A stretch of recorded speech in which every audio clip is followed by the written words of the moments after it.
I had the privilege of working with some of the most professional, dedicated, intelligent young women that I've ever worked with this last semester.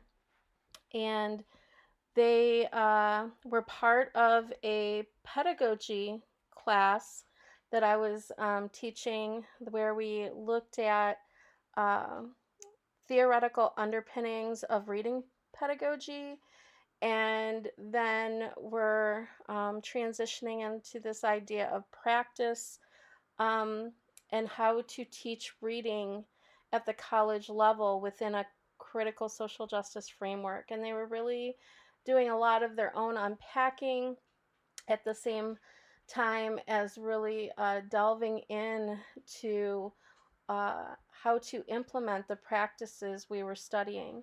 And they were, again, were just doing amazing work. And then the COVID-19 pandemic struck.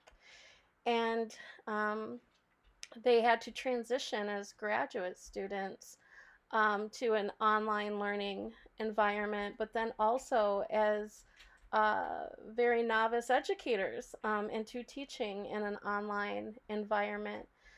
And they did so with grace and professionalism, and they had this platform where that for the class they had to do a research meme project, and it was one of the ways that I pivoted in my teaching during the semester of COVID 19.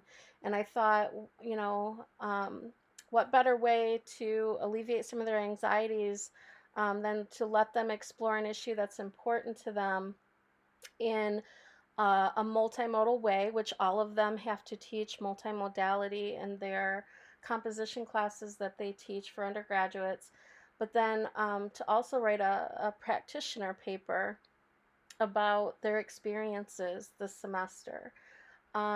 So this is part one of the way that I personally pivoted as their instructor, and I couldn't be more impressed with when I went in to observe their online courses, what they were doing um, with just very little training in online teaching and learning, to be able to transition and do what they were already doing well in their face-to-face classes, and learning how to scaffold that same sort of pedagogy, or that same content using online pedagogy, was really quite impressive. So without further explanation, we will transition to their work. The next couple slides are, it's actually one meme that is juxtaposed, um, but we broke it down into two images that will smoothly transition one into the other while I read the grad student's description of this project and what their overall purpose was in doing this research.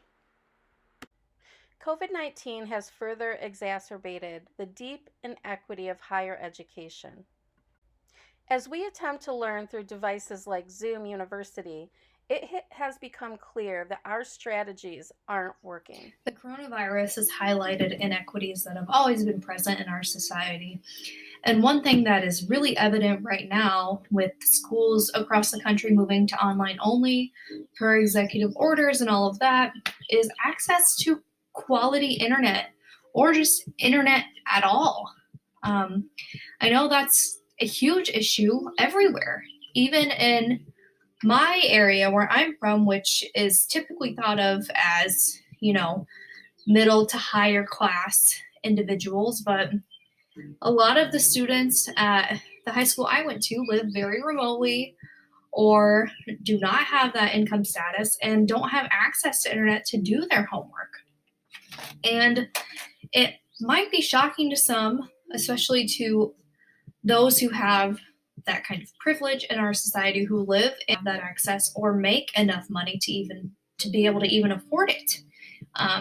Internet is outrageously expensive. So here are some stats that I found that might be shocking to some. So 92% of adults who have an income of $75,000 or more, they have adequate internet access, which isn't really surprising.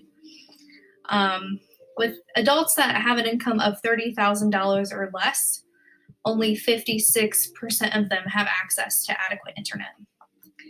And another stat here is that 17% of adults access the internet only through their smartphone.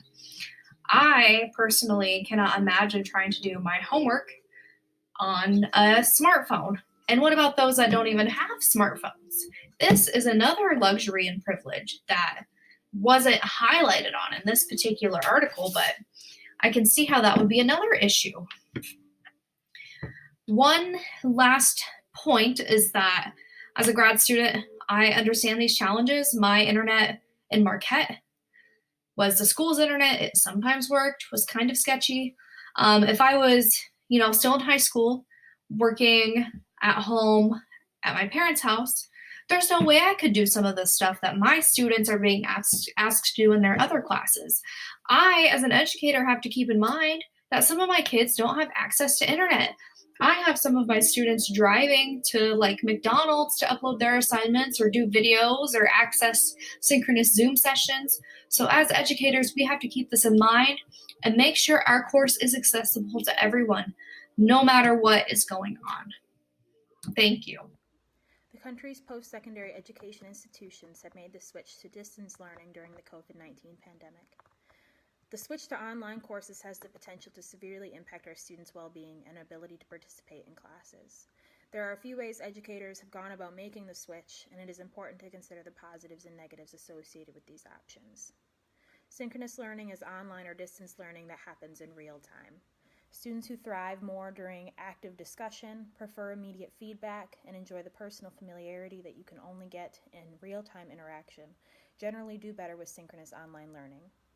This is especially important when making the transition from the traditional classroom to an online setting during the pandemic. The personal contact that you get through live video conferencing, lecture broadcasts, or even messenger chatting can make it a lot easier to create this transition. With synchronous learning, students and instructors interact in a specific virtual place at a specific time. Video conferencing makes it possible to ask questions and receive answers mid-lesson, to discourse with classmates at a pace comparable to regular face-to-face class discussion, and to collectively drive a conversation into unexpected new directions. There is a speed and immediacy to synchronous online learning that, at its best, evokes the same level of accountability and engagement as classroom attendance. The disadvantages of synchronous learning are exacerbated in the environment created by the COVID-19 pandemic. For post-secondary classes making the switch to distance learning, the scheduled synchronous learning time typically occurs during the normal face-to-face class period. Students who choose their semester classes based on their work and/or home schedules may have found that these schedules changed due to the pandemic, and the regular class period now occurs at an inconvenient time. What is especially important for educators to consider during the pandemic is the fact that their students may have been scattered across the country as they return to their permanent residences. Students may not have reliable internet off campus. They may not have quiet home spaces to participate in synchronous online learning. The stress of the pandemic, coupled with the stresses of synchronous learning, could result in students' academic performances suffering. What our students should not have to worry about while they're already worrying about their health and finances is their ability to participate in class. To help solve this problem, educators should structure an asynchronous online learning environment. Asynchronous learning happens on one's individual schedule. Instructors provide material for reading, lectures for viewing, assignments for completing, and exams for evaluation that students have the ability to access and complete on a flexible time frame. This option provides flexibility and self-pacing and can help avoid creating inequitable online learning environments. A downside to asynchronous online learning is the isolation that one may feel in such an environment. So we want to try and maintain the human element of learning without inconveniencing our students. To maintain some element of personal familiarity and connection, educators may consider providing the option for video conferencing to check in with students or post discussion boards meant to provide students with the space to discuss how they're coping with the pandemic. We want students to know we are there for them while also providing them the flexibility and space to take care of themselves and their families during this uncertain time. Since the advent of online learning in the 1990s, education researchers have cautioned against, quote, surrendering education to technology. Concerns over the necessity of face-to-face interaction with a professor and the difficulty of building community for the construction of knowledge in a virtual setting are long-standing, not to mention worry regarding the negative effects of prolonged screen time on the brain's ability to concentrate and to retain information. As COVID-19 has necessitated a rapid online transition, these concerns have become ever more urgent. I'm here to discuss issues of inequity in this transition. If you've seen the videos from my colleagues, you know that issues such as internet access and a reliance on synchronous learning present serious concerns for educators. I'm going to discuss another concern, how the nature of this crisis has led to inadequate training and the deterioration of vital support networks. Let's start out with establishing that this transition has automatically privileged students with a higher degree of technological literacy. This often means students who either grew up in homes affluent enough to have frequent access to a home computer or laptop, or students who went to high schools with enough funding to offer classes familiarizing their students with the digital landscape.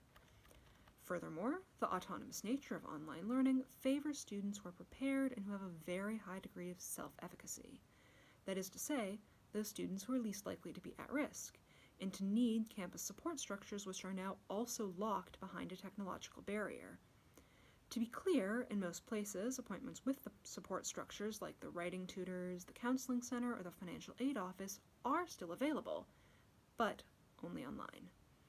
Even more worrying, these networks function at their best in what some ironically refer to as a high-touch environment, one where personal contact and frequent check-ins establish relationships and community for students. Campus closures can decimate such an environment. For students who may already feel alienated by institutes of higher education, plunge into a physical isolation combined with the technological barrier is a push almost to the breaking point. Now, a technocentric approach to this dilemma would be to immediately launch into training for students on how to use various platforms. But it's a little late for that.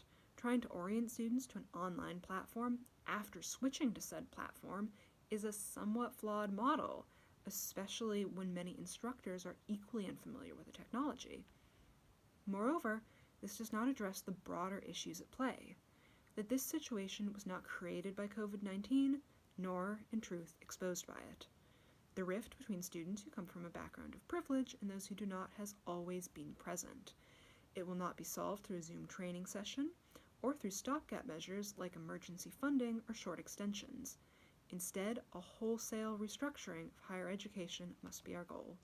To recap, many students have zero access to the internet except through their phones, making it next to impossible to fill even the simplest online assignments, while others just cannot realistically schedule time for synchronous learning in a schedule that now involves providing childcare for their siblings, a potentially altered work schedule, and the navigating of stressors of mental health in a traumatic time.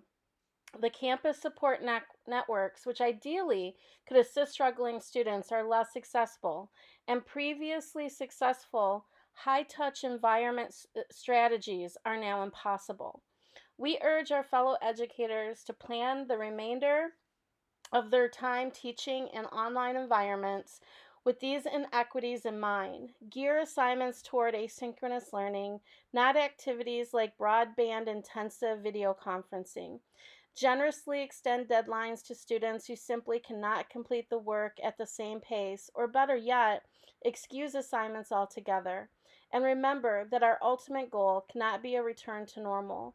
Normal is what produced these inequities. What we need is a push for radical change.